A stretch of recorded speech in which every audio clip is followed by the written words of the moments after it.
ഇന്ന് തന്നെ ഡൗൺലോഡ് ചെയ്യൂ. കാണൂ നിങ്ങളുടെ ഫേവറേറ്റ് ഷോസ്. അതിന് കാരണക്കാരനായ കൊലയാളി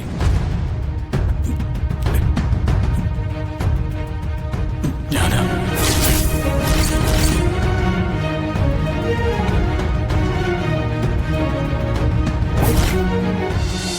എന്റെ ഉള്ളിലെ ഒരു ചെറിയ സന്തോഷം മുഖത്ത് തെളിഞ്ഞു വന്നതാ. വന്ദന ജഗനെ ഭർത്താവായി മനസ്സുകൊണ്ട് അംഗീകരിച്ചു തുടങ്ങി. അവള് ജഗനെ ആത്മാർത്ഥമായി സ്നേഹിച്ചു തുടങ്ങി. മാധവേട്ട,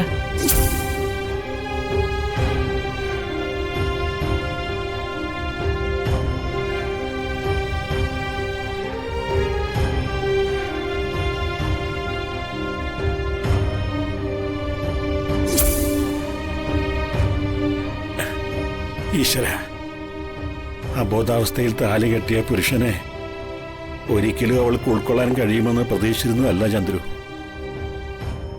ജഗനെ മരുമകനായി കിട്ടിയതില് നമ്മൾ പുറമെ അഭിമാനിച്ചു. പക്ഷെ വെറുതെ ഒരു വിവാഹബന്ധം എന്ന തോന്നല് ഉള്ളിന്റെ ഉള്ളിൽ എന്നും ഉണ്ടായിരുന്നു. അത് മാറിക്കിട്ടിയ അതിൽ പല ഒരു സന്തോഷം കിട്ടാനുണ്ടോ ചന്ദ്രു? വലിയ വലിയ ദുഃഖങ്ങൾ തരുന്ന ഭഗവാൻ ചെറിയൊരു ആശ്വാസം തരുന്നതായിരിക്കും. ദിയമോളോടുള്ള ജഗന്റെ സ്നേഹം അല്പം പോലും കലർപ്പില്ലാത്തതാണെന്നുള്ള തിരിച്ചറിവ് വന്ദനയെ ഇത്ര പെട്ടെന്ന് ജഗനോട് അടുപ്പിച്ചത്. മറ്റാരുടെയോ കുട്ടിയാണെന്നുള്ള ഒരു ചിന്ത പോലും ഇല്ലാതെയാ ജഗൻ ദിയമോളെ ഒരു രാജകുമാരിയെ പോലെ നോക്കുന്നത്. അതെ, വന്ദനയ്ക്ക് ദിയമോള് കാരണം ഒരു കുടുംബജീവിതം കിട്ടില്ലെന്ന് കരുതിയവനാ ഞാൻ. പക്ഷെ ആ ധാരണയൊക്കെ കാലം മാറ്റിയിരിക്കുന്നു. ഇനി ഈ വയസ്സുകാലത്ത് ഒരു പ്രാർത്ഥനയേ ഉള്ളൂ. ദിയമോൾക്ക് ഒരു അനുജനോ അനുജത്തിയോ കൂടി വരണം. വന്ദനയ്ക്ക് ജഗനിൽ പിറക്കുന്ന ഒരു കുഞ്ഞ്. മനോജിന്റെ കുഞ്ഞും വർഷയും വർഷയുടെ കുഞ്ഞും പോയില്ലേ? എല്ലാ നഷ്ടങ്ങളും നികത്താൻ ജഗന്റെയും വന്ദനയുടെയും ഒരു കുഞ്ഞ്, നമുക്കൊരു പേരക്കിടാവ്. എന്താ അതിമോഹമായി പോയോ ചന്ദ്രു? ഇല്ല, നമുക്ക് പ്രാർത്ഥിക്കാം മാധവേട്ട, കാത്തിരിക്കാം. പെണ്ണാണെങ്കിൽ നമുക്ക് ആ കുഞ്ഞിന് വർഷാന്ന് പേരിടാം. അവൾക്ക് കൊടുക്കാൻ ബാക്കി വെച്ച സ്നേഹമൊക്കെ ആ കുഞ്ഞിന് കൊടുക്കാം.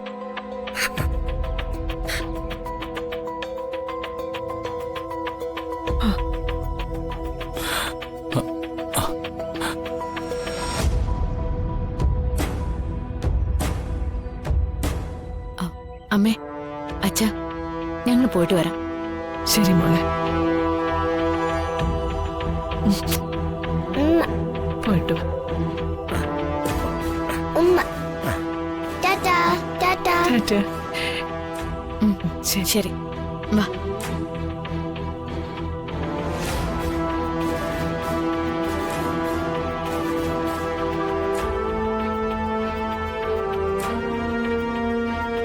വാമോളെ.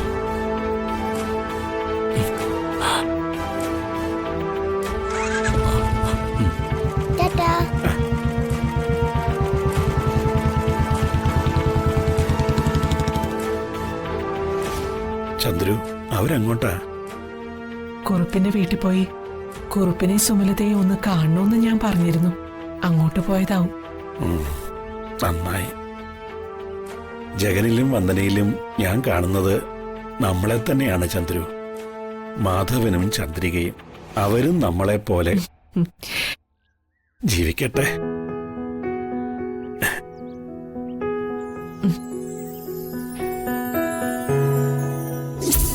രാജീവ് മേനോന്റെ ആക്സിഡന്റ് കേസ് ഒരു മർഡർ ആണോ എന്നുള്ള സംശയം ബലപ്പെട്ടപ്പോ തന്നെ വിനു പിടിയിലായി. കുറ്റവും സമ്മതിച്ചു. പക്ഷെ അയാളാണ് കുറ്റം ചെയ്തതെന്ന് എനിക്ക് തോന്നുന്നില്ല. അയാളെ പോലൊരാളെ വിലക്കെടുത്ത് പ്രതിയായി തന്നിട്ട് പിന്നിൽ നിന്ന് ആരോ നമ്മളെ പൊട്ടം കളിപ്പിക്കുന്ന പോലെ എനിക്ക് തോന്നുന്നത്. കേസിന്റെ പുനരന്വേഷണത്തിന് വന്നിരിക്കുന്നത് ACP വൈകാമാടമാണെന്ന് അറിഞ്ഞിട്ടുണ്ടായിരിക്കും.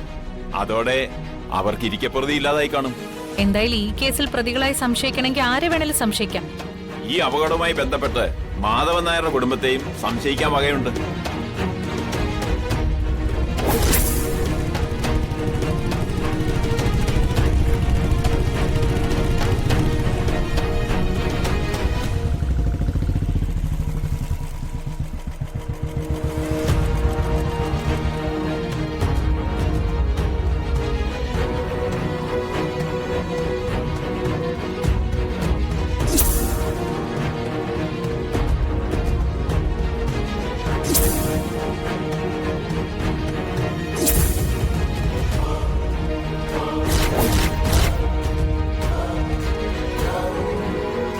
ആ ഇതാരാ?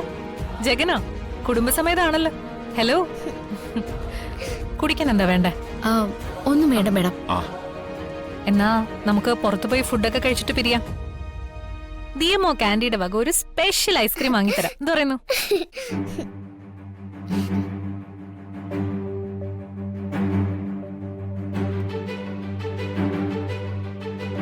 ജഗനെന്താ ഒരു വിഷമം? കാര്യം പറ ജഗൻ. ഞാൻ വന്നത് ആ ആക്സിഡന്റ് കേസിലെ ചില തെളിവുകൾ തരാനാ.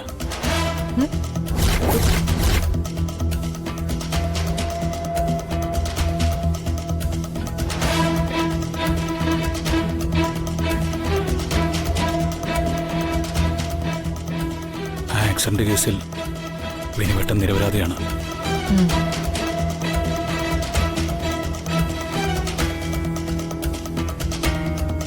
രാജീവ് മേനോനുമായിട്ടുള്ള വന്ദനയുടെ കല്യാണ ദിവസമാണല്ലോ ആക്സിഡന്റ് നടന്നത്. കല്യാണ സമയത്ത് വിനുവേട്ടൻ ഓഡിറ്റോറിയത്തിലായിരുന്നു.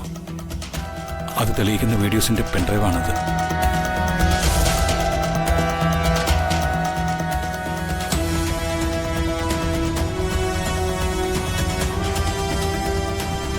രാജീവ് മേനോന്റെ ആക്സിഡന്റ് സമയവും ഇതും നോക്കിയാൽ ഇടിച്ചിരുന്ന വണ്ടി ഓടിച്ചിരുന്നത് വിനുവേട്ടനല്ലാന്ന് മനസ്സിലാവും. കേസ് അന്വേഷണം ഒരു റോങ് ഡിറക്ഷനിലേക്കാണ് പോകുന്നതെന്നുള്ള ഒരു പ്രധാനപ്പെട്ട എവിഡൻസ് ആണ് ജഗനിപ്പ കൊണ്ട് തന്നത്. Thank you.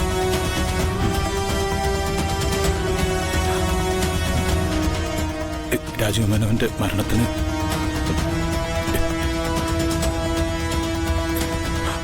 അതിന് കാരണക്കാരനായ കൊലയാളി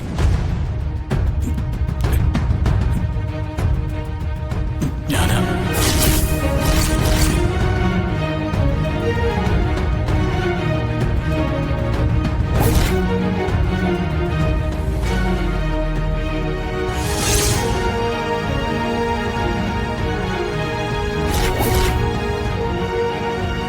മാനത്തെ കൊട്ടാ